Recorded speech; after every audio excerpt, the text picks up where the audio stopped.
Doesn't matter how long you've known a person and what you guys been through, because loyalty is just not guaranteed. For purposes, I will be changing people's names, and thank you for submitting your story. The moment they met, Rebecca and Cynthia had been two peas in a pie. Like, you could not separate neither one from the other. And they heartbreak together. They went through divorce together. They raised their kids together. Like, these two women went through everything together. In a million years, did Cynthia ever think that Rebecca would do anything to hurt her or her children? So why in the world would Cynthia think Rebecca would do anything to her? Like, for real. Had been for a long time single, and Rebecca was always the one in a relationship. Now, Rebecca's relationship wasn't the best. She was with this guy named John, and he was the ideal guy. He always wanted somebody new, and he could never stay with just her. So Cynthia said, if that's what men all want, then I don't want to be in a relationship at all. Until Cynthia had met Mark, and Mark was all about Cynthia. He didn't want anybody else. He just wanted her and their relationship to flourish, and he was okay with her having kids. He just wanted to build something with her as a partner. Rebecca, this was not good. This was like a deal breaker for her, because Cynthia had always been there for her whenever she needed her. And now that Cynthia was in a relationship, she had to divide her time between her relationship, her kids, and now Rebecca. States that Rebecca started saying things about Mark that weren't true. And if it wasn't for the simple fact that Cynthia knew Mark very well by this point in time in their relationship, she would have believed it at the beginning, but not now. So for her, this was out of character for Rebecca to be doing, but she just try to maintain her relationship with Rebecca because she knew her for so many years and they've been through so much together. Why would she want to let go of this friendship? That one afternoon, Mark and Rebecca were over her house, and she realized something was a little off. Rebecca was not acknowledging Mark at all, even though he said hi to her.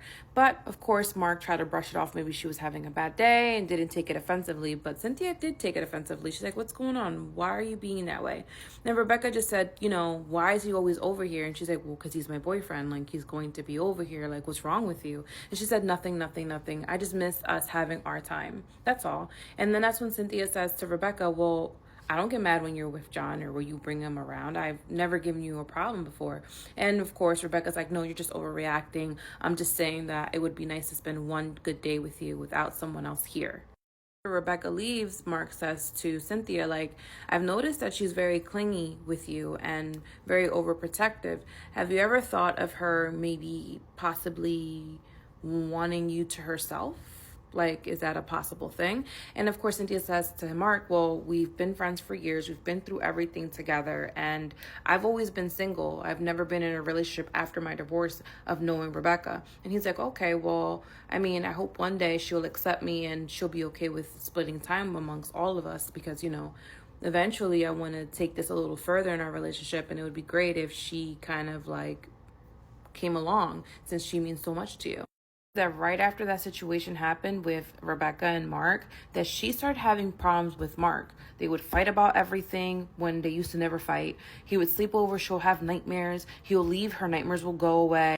Like, she had no choice but to call it quits with Mark, and she asked him for a break. Now, of course, Mark was devastated because he didn't want to take a break from Cynthia, but he knew that they needed their space, so he agreed to giving her some space for some time. But he did ask her to not tell Rebecca that that's what they were doing, just to say that they had broken up and leave it there, not to say anything more, not to say anything less. Now, Cynthia thought this was kind of odd for him to ask for her to do, but she agreed to do it. So that's what she told Rebecca, that they were completely done.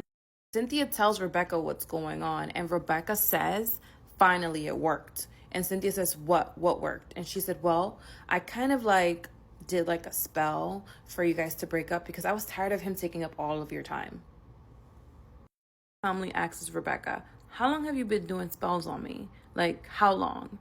And Rebecca says, honestly, can I tell you the truth without you getting mad?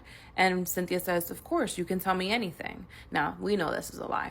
But anyway, let's get back into the story. She goes, well, I've been doing spells on you for a couple years now. Like, right before your divorce, I realized that our friendship was really, really something that I wanted to keep safe. So I did a spell and you got a divorce. And now with Mark, now you broke up with Mark. Now we can go back to how we used to be. Cynthia says that she lost her shit. It made sense to her. The fights that she was having with her husband were weird, out of the ordinary. And the fights that she was having with Mark was also weird and out of the ordinary. That, but the nightmares that she was having when she was with her husband, and now the nightmares that she's having with Mark when he would sleep over. Everything pointed back to Rebecca, and she openly said it. She was openly honest that she was casting spells to keep her to herself. Went off on Rebecca. She told her she never wanted to see her again. And rightfully so. I wouldn't want to see you again either if I knew that you ruined my life, not once, but try to do it twice. So I would say, what do you guys think that was? But since we know who that was and what that was, I wonder what kind of spells was Rebecca doing?